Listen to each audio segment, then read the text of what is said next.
Hello ಎಲ್ಲರಿಗೂ ನಮಸ್ತೆ. ನಾನು ಮೈಸೂರಿಂದ.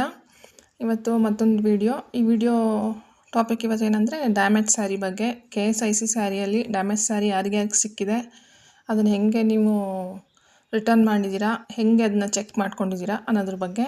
ಯಾಕಂದರೆ ನನಗೆ 3 ಸ್ಯಾರಿ ಡ್ಯಾಮೇಜ್ ಸಿಕ್ಕಿತ್ತು ಲಾಸ್ಟ್ ಇಯರ್ ನಾನು ಪರ್ಚೇಸ್ ಮಾಡಿದಾಗ. ಅದನ್ನು ಹೇಗೆ ಚೆಕ್ ಮಾಡೋದು ಅದ್ರ ಬಗ್ಗೆ ಎಲ್ಲ ಇವತ್ತು ಒಂದು ವಿಡಿಯೋನ ಮಾಡೋಣ ಅಂತ ಅನಿಸ್ತು. ಹಂಗಾಗಿ ಈ ವಿಡಿಯೋ. ಡ್ಯಾಮೇಜ್ ಸ್ಯಾರಿ 3 ಸಿಕ್ಕಿತ್ತು ನನಗೆ. 4 ಸ್ಯಾರಿಯಲ್ಲಿ ಮೂರು ಸ್ಯಾರಿಯಲ್ಲಿ ಫುಲ್ ಡ್ಯಾಮೇಜ್ ಇತ್ತು.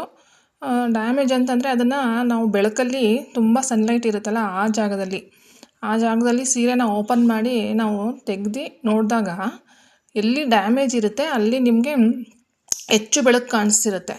ಹೆಚ್ಚು ಬೆಳಕು ಕಾಣಿಸಿದಾಗ ಅದು ಡ್ಯಾಮೇಜ್ ಅಂತಲೇ ಅರ್ಥ ಆ ಸೀರೆ. ನನಗೆ ಅದೇ ಥರ ಆದಾಗ ನಾನು 3 ಸ್ಯಾರಿನ ತೊಗೊಂಡು ಹೋದಾಗ ಅವ್ರ ವಾದ ಆಗಿತ್ತು ಇದು ಡ್ಯಾಮೇಜ್ ಅಲ್ಲ ಅಂತ. ಕೊನೆಗೆ ನಾನು 4 ಸೀರೆ ಒಟ್ಟಿಗೆ ಪರ್ಚೇಸ್ ಮಾಡಿದ್ರಿಂದ ನಾನು ಡ್ಯಾಮೇಜ್ ಅಂತ ಹೇಳಿ ಅವ್ರಿಗೆ ಕನ್ವೆ ಮಾಡಿದಾಗ ಅವರು ಅದನ್ನು ಆ ಜಾಗದಲ್ಲಿ ಕೈ ಹಾಕಿ ನೋಡಿದ ತಕ್ಷಣ ಅದು ತೂತಾಯಿತು. 3 ಸೀರೆಗಳು ಫುಲ್ ಹೋಲ್, ದೊಡ್ಡದಾದ ತೂತುಗಳೇ ಆಗಿತ್ತು. ಹಾಗಾಗಿ ಎಷ್ಟು ಜನಕ್ಕೆ ಡ್ಯಾಮೇಜ್ ಸ್ಯಾರಿ ಸಿಕ್ಕಿದೆ, KSICಯಲ್ಲಿ ಹೆಂಗೆ ರಿಟರ್ನ್ ಮಾಡಿದ್ದೀರಾ ಅದನ್ನೆಲ್ಲ ಕಮೆಂಟ್ ಮಾಡಿ ತಿಳಿಸಿ. ಮತ್ತು ಈ ವಿಡಿಯೋನ ಹೆಚ್ಚು ಜನಕ್ಕೆ ಶೇರ್ ಮಾಡಿ.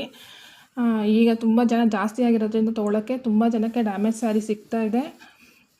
ಹಾಗಾಗಿ ಈ ವಿಡಿಯೋ ಮಾಡಬೇಕು ಅಂತ ಮಾಡ್ತಾಯಿದ್ದೀನಿ. ಮತ್ತು ಇನ್ನೊಂದು ಏನಂದರೆ, ನಾನು ಹೇಗೆ ಡ್ಯಾಮೇಜ್ ಸ್ಯಾರಿಗಳನ್ನ ರಿಟರ್ನ್ ಮಾಡಿದೆ ಅದನ್ನು ಅದೊಂದು ದೊಡ್ಡ ಪ್ರಾಸೆಸ್. ಒಂದು ವಿಡಿಯೋದಲ್ಲಿ ಅದೆಲ್ಲ ಪೂರ್ತಿ ಹೇಳೋಕ್ಕಾಗಲ್ಲ.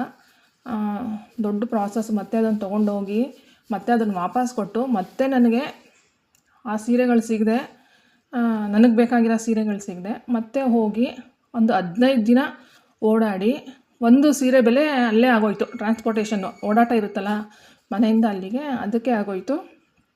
ಹೀಗೆ ಒಂದು ದಿನದಲ್ಲಿ ಹೇಳೋಕ್ಕಾಗಲ್ಲ ಅದು ಹೆಂಗೆಲ್ಲ ಪ್ರಾಬ್ಲಮ್ನ ಕ್ರಿಯೇಟ್ ಮಾಡ್ತು ಅಂತ. ಅವರು ಬೇಗ ಒಪ್ಕೊಳ್ಳಿಲ್ಲ ಆ ಸೀರೆಗಳನ್ನ. ಮತ್ತು ಅಲ್ಲಿ ನಮ್ಗೆ ಚೆಕ್ಕು ಮಾಡಿಕೊಡಲ್ಲ ನಾವು ತೊಗೊಳ್ಳುವಾಗ.